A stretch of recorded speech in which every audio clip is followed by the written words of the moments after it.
नमस्कार, मैं डॉक्टर जयनाथ सिंह। आज हम बात करेंगे कमर दर्द के मुख्य कारणों और उनके असरदार इलाज के बारे में। दोस्तों, आज की भागदौड़ भरी जिंदगी में कमर दर्द एक ऐसी समस्या बन गई है जो हर उम्र के लोगों को परेशान कर रही है। चाहे आप एक ऑफिस कर्मचारी हों जो घंटों कुर्सी पर बैठकर काम करते हैं, एक विद्यार्थी हों जो पढ़ाई के लिए झुके रहते हैं, या फिर एक गृहिणी हो जो दिन भर घर के कामों में लगी रहती हैं, कमर दर्द किसी को भी कभी भी अपनी चपेट में ले सकता है। यह सिर्फ एक शारीरिक पीड़ा नहीं है, बल्कि यह आपकी प्रोडक्टिविटी, आपके मूड और आपके जीवन की क्वालिटी पर भी गहरा असर डालता है। लेकिन क्या आपने कभी सोचा है कि इस दर्द के पीछे का असली कारण क्या है? क्या यह सिर्फ थकान है या किसी गंभीर समस्या का संकेत? आज इस वीडियो में हम इसी पहेली को सुलझाएंगे। हम एक एक करके उन सभी कारणों को गहराई से समझेंगे जो कमर दर्द को जन्म देते हैं, मांसपेशियों के खिंचाव से लेकर डिस्क की समस्याओं तक और गलत पोस्चर से लेकर गंभीर बीमारियों तक। हमारा लक्ष्य सिर्फ आपको जानकारी देना नहीं है, बल्कि आपको एक ऐसा फ्रेमवर्क देना है जिससे आप अपने दर्द के कारण को पहचान सकें और सही दिशा में समाधान की ओर बढ़ सकें।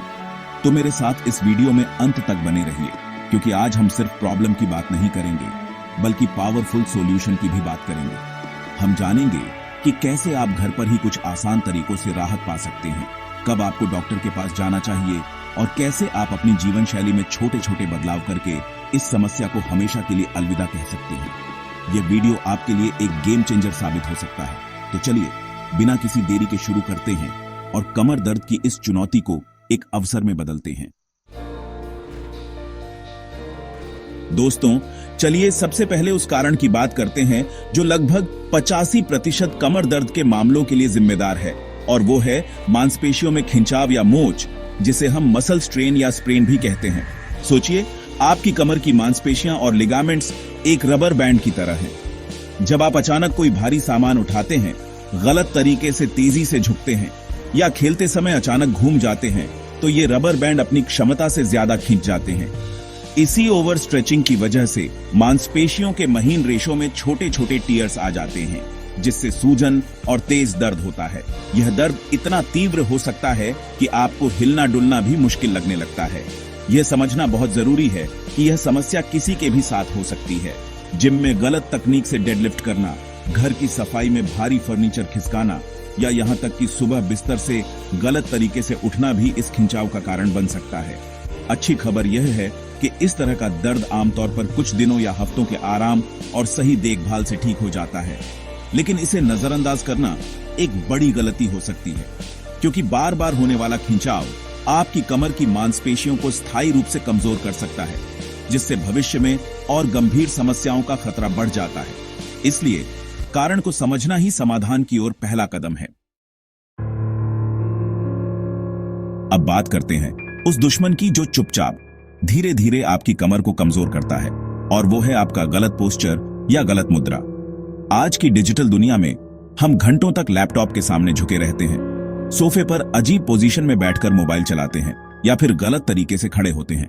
हमें इसका एहसास भी नहीं होता, लेकिन हमारी रीढ़ की हड्डी पर लगातार एक असामान्य दबाव पड़ रहा होता है। सोचिए, आपका सिर एक बोलिंग बॉल जितना भारी है।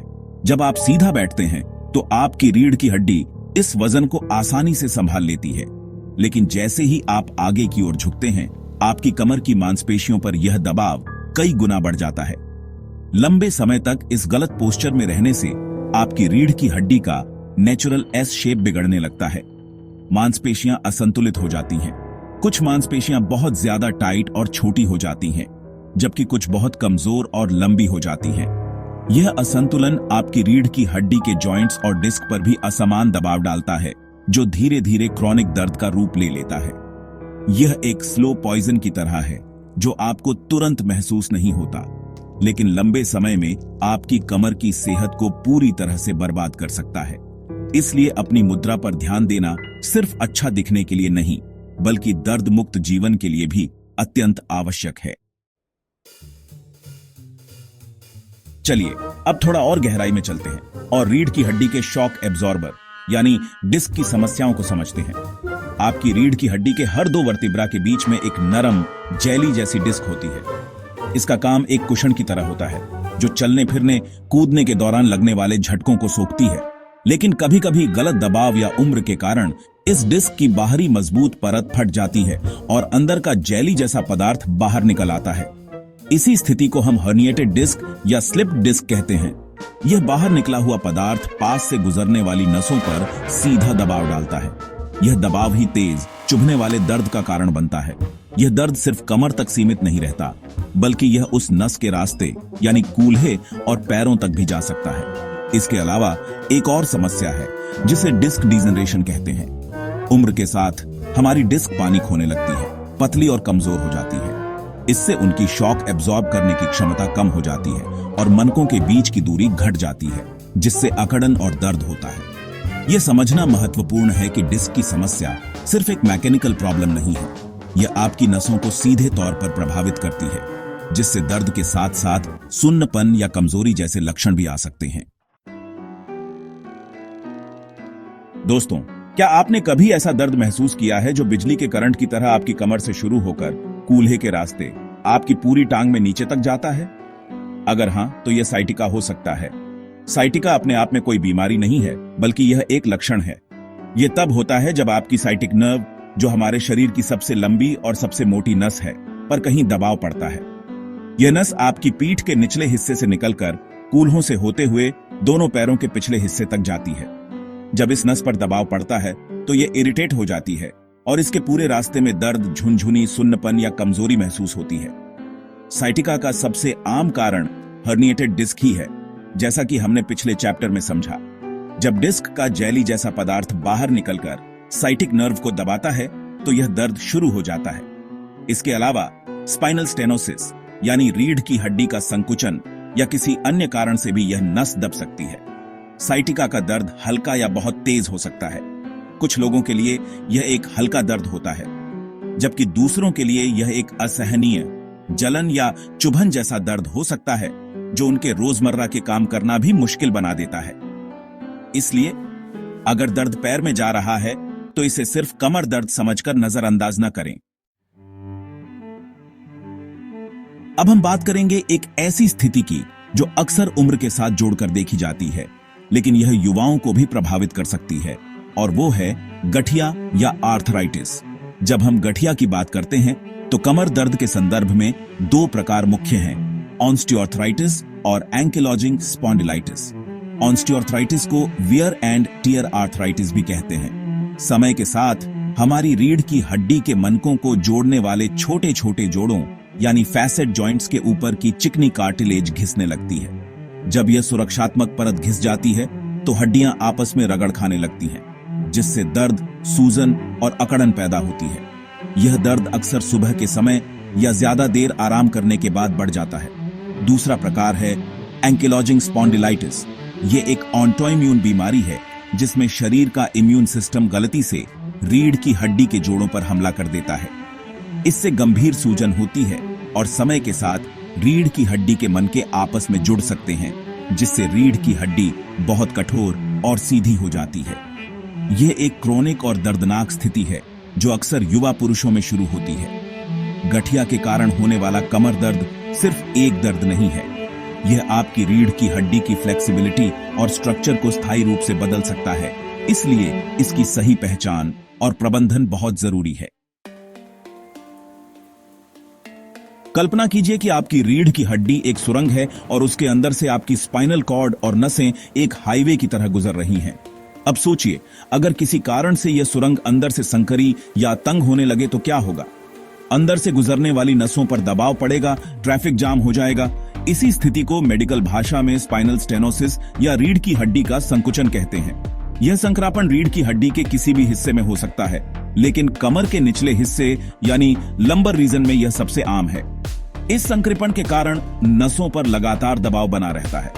यह संकरापन कई कारणों से हो सकता है, जैसे उम्र के साथ लिगामेंट्स का मोटा हो जाना, डिस्क का अपनी जगह से खिसकना, या गठिया के कारण हड्डियों का बढ़ जाना, जिसे बोन स्पर्स कहते हैं। स्पाइनल स्टेनोसिस का दर्द अक्सर चलने या खड़े रहने पर बढ़ जाता है, क्योंकि इस स्थिति में स्पाइनल कैनाल और भी संकरा हो जाता है। मरीजों को अक्सर यह शिकायत होती है कि जब वे आगे की ओर झुकते हैं, जैसे शॉपिंग कार्ट को पकड़कर चलना, तो उन्हें आराम मिलता है, क्योंकि इस पोजीशन में नसों के लिए थोड़ी जगह बन जाती है। यह दर्द के साथ साथ पैरों में भारीपन, कमजोरी या ऐंठन का कारण भी बन सकता है। अब बात करते हैं एक और साइलेंट किलर की, जो हमारी हड्डियों को अंदर ही अंदर कमजोर और खोखला बना देता है, ऑस्टियोपोरोसिस। इस स्थिति में हड्डियां इतनी नाजुक और भुरभुरी हो जाती हैं कि हल्का सा झटका, मामूली सा गिरना या यहां तक कि जोर से खांसने या झुकने से भी उनमें फ्रैक्चर हो सकता है। जब यह रीढ़ की हड्डी के मनकों यानी वर्टिब्रा में होता है तो इसे वर्टिब्रल कंप्रेशन फ्रैक्चर कहते हैं। यह कमर दर्द का एक बहुत ही गंभीर और दर्दनाक कारण है, खासकर वृद्ध लोगों और मेनोपॉज के बाद की महिलाओं में। ऑस्टियोपोरोसिस से होने वाला दर्द अक्सर अचानक और तेज होता है। यह फ्रैक्चर रीढ़ की हड्डी की ऊंचाई को कम कर सकता है, जिससे व्यक्ति की हाइट कम हो जाती है और पीठ आगे की ओर झुक जाती है, जिसे आमतौर पर कुबड़ निकलना भी कहते हैं। सबसे चिंता की बात यह है कि ऑस्टियोपोरोसिस के शुरुआती चरणों में कोई लक्षण नहीं दिखते। यह चुपचाप बढ़ता रहता है जब तक कि कोई फ्रैक्चर न हो जाए। इसलिए कैल्शियम और विटामिन डी से भरपूर आहार, नियमित व्यायाम और समय पर बोन डेंसिटी टेस्ट करवाना इस गंभीर समस्या से बचने के लिए बहुत महत्वपूर्ण है। देखिए, यह सिर्फ हड्डियों की कमजोरी नहीं है, बल्कि आपके पूरे शरीर के स्ट्रक्चर और पोस्चर को बिगाड़ सकती है। दोस्तों, यह जानना बहुत जरूरी है कि हर बार कमर में होने वाला दर्द आपकी रीढ़ की हड्डी या मांसपेशियों से ही जुड़ा नहीं होता। कभी कभी दर्द का स्रोत आपके शरीर के अंदर कोई और अंग भी हो सकता है, और इसमें सबसे प्रमुख है हमारी किडनी यानी गुर्दे। किडनी हमारे पेट के पिछले हिस्से में रीढ़ की हड्डी के दोनों ओर स्थित होती है। इसलिए जब किडनी में कोई समस्या होती है, जैसे कि इन्फेक्शन या पथरी, तो उसका दर्द भी पीठ के निचले या साइड वाले हिस्से में महसूस हो सकता है। यह दर्द अक्सर एक तरफ होता है और बहुत तेज ऐंठन वाला हो सकता है। किडनी के दर्द को सामान्य कमर दर्द से अलग कैसे पहचानें? किडनी का दर्द अक्सर गहरा और अंदरूनी महसूस होता है। इसके साथ कुछ और लक्षण भी जुड़े हो सकते हैं, जैसे बुखार आना, ठंड लगना, पेशाब में जलन या खून आना या जी मिचलाना और उल्टी होना। यह दर्द पोजीशन बदलने से कम या ज्यादा नहीं होता, जैसा कि मांसपेशियों के दर्द में होता है। अगर आपको कमर दर्द के साथ साथ इनमें से कोई भी लक्षण महसूस हो रहा है, तो इसे बिल्कुल भी नजरअंदाज न करें और तुरंत डॉक्टर से संपर्क करें, क्योंकि किडनी का संक्रमण एक गंभीर मेडिकल इमरजेंसी हो सकती है। सही समय पर सही पहचान आपकी जान बचा सकती है। अब तक हमने कमर दर्द के सबसे आम और मुख्य कारणों पर विस्तार से चर्चा की है, लेकिन इनके अलावा भी कुछ अन्य स्थितियां हैं जो कमर दर्द का कारण बन सकती हैं, और उनके बारे में जानना भी उतना ही महत्वपूर्ण है। इनमें से एक है रीढ़ की हड्डी में ट्यूमर का होना। हालांकि यह बहुत दुर्लभ है, लेकिन अगर दर्द लगातार बना रहता है, रात में बढ़ जाता है और आराम करने से भी ठीक नहीं होता, तो इसकी जांच जरूरी है। इसी तरह रीढ़ की हड्डी में संक्रमण, जिसे ऑस्टियोमाइलाइटिस कहते हैं, वह भी गंभीर दर्द, बुखार और सूजन का कारण बन सकता है। यह अक्सर किसी सर्जरी के बाद या शरीर में किसी अन्य संक्रमण के फैलने से होता है। इसके अलावा कुछ और सिस्टमिक बीमारियां भी हैं। फाइब्रोमाइल्जिया एक ऐसी स्थिति है जिसमें पूरे शरीर में मांसपेशियों में दर्द और थकान होती है, और कमर दर्द इसका एक प्रमुख लक्षण है। गर्भावस्था के दौरान बढ़ते हुए वजन और हार्मोनल बदलावों के कारण भी महिलाओं को अक्सर कमर दर्द का सामना करना पड़ता है। कुछ मामलों में एंडोमेट्रियोसिस जैसी स्त्री रोग संबंधी समस्याएं भी कमर के निचले हिस्से में दर्द पैदा कर सकती हैं।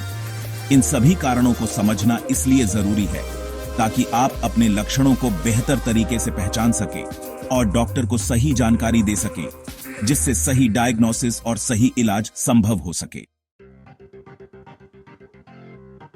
दोस्तों, अब जब हमने कारणों को अच्छी तरह समझ लिया है, तो चलिए सबसे महत्वपूर्ण हिस्से पर आते हैं, समाधान यानी दर्द का प्रबंधन और इलाज।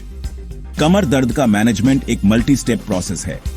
सबसे पहले तीव्र दर्द होने पर कुछ समय के लिए आराम करना जरूरी है, लेकिन याद रखें, बहुत ज्यादा बेड रेस्ट मांसपेशियों को और कमजोर कर सकता है। इसलिए हल्की फुल्की एक्टिविटी जैसे धीरे धीरे चलना जारी रखें। दर्द और सूजन को कम करने के लिए आप हीट थेरेपी मतलब गर्म सिकाई या कोल्ड थेरेपी यानी बर्फ की सिकाई का इस्तेमाल कर सकते हैं। शुरुआती 48 घंटों में बर्फ की सिकाई और उसके बाद गर्म सिकाई ज्यादा फायदेमंद होती है। डॉक्टर की सलाह पर दर्द निवारक दवाएं भी ली जा सकती हैं। लंबे समय के समाधान के लिए सबसे पावरफुल टूल है व्यायाम और सही मुद्रा। अपनी कमर और पेट की मांसपेशियों को मजबूत करने के लिए खास एक्सरसाइज जैसे कोर स्ट्रेंथनिंग करें। एक फिजियोथेरेपिस्ट इसमें आपकी मदद कर सकता है। अपने बैठने, उठने और सोने के पोस्चर को सुधारें। अपनी जीवन शैली में बदलाव लाएं। वजन नियंत्रित रखें, धूम्रपान छोड़ें और एर्गोनॉमिक फर्नीचर का उपयोग करें। कुछ लोग वैकल्पिक उपचार जैसे कि योग, एक्यूपंक्चर या मसाज से भी राहत पाते हैं। और याद रखें, अगर दर्द बहुत गंभीर है, पैर में कमजोरी या सुन्नपन है या दर्द किसी चोट के बाद शुरू हुआ है, तो सर्जरी भी एक विकल्प हो सकता है, लेकिन यह हमेशा आखिरी उपाय होता है। तो दोस्तों, आज हमने कमर दर्द के लगभग हर पहलू को छुआ, उसके कारणों की गहराई में गए और समाधान के फ्रेमवर्क को समझा। याद रखिए, जानकारी ही बचाव है। जब आप अपने शरीर के संकेतों को समझना शुरू कर देते हैं, तो आप समस्या को बढ़ने से पहले ही रोक सकते हैं। कमर दर्द को अपनी जिंदगी पर हावी न होने दें।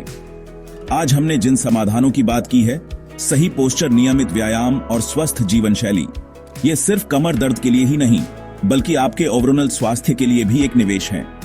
अपने शरीर को एक मंदिर समझें और उसकी देखभाल करें। छोटे छोटे सही कदम उठाकर आप एक बड़े और दर्दनाक भविष्य से बच सकते हैं। यह समझना महत्वपूर्ण है कि हर व्यक्ति का शरीर अलग होता है और हर दर्द का कारण भी अलग हो सकता है। यह वीडियो आपको एक सामान्य गाइडलाइन देने के लिए था, लेकिन यह प्रोफेशनल मेडिकल सलाह का विकल्प नहीं है। अपनी समस्या को नजरअंदाज न करें। अगर आपका दर्द कुछ हफ्तों से ज्यादा बना रहता है, बहुत तेज है या उसके साथ कोई अन्य गंभीर लक्षण जुड़े हैं, तो एक विशेषज्ञ डॉक्टर से मिलना आपकी पहली प्राथमिकता होनी चाहिए। सही समय पर सही डायग्नोसिस आपको लंबी पीड़ा से बचा सकता है और आपको वापस एक एक्टिव और खुशहाल जीवन की ओर ले जा सकता है। अगर आपको इनमें से कोई भी गंभीर लक्षण महसूस हो, तो तुरंत डॉक्टर से संपर्क करें। धन्यवाद। वीडियो पसंद आए तो लाइक करें, शेयर करें और हमारे चैनल को सब्सक्राइब करना न भूलें। इसे अपने उन दोस्तों और परिवारजनों के साथ जरूर शेयर करें जो इस समस्या से जूझ रहे हैं, क्योंकि आपका एक शेयर किसी की जिंदगी में बड़ा बदलाव ला सकता है। स्वस्थ रहें, मस्त रहें। मिलते हैं अगले वीडियो में एक और महत्वपूर्ण विषय के साथ।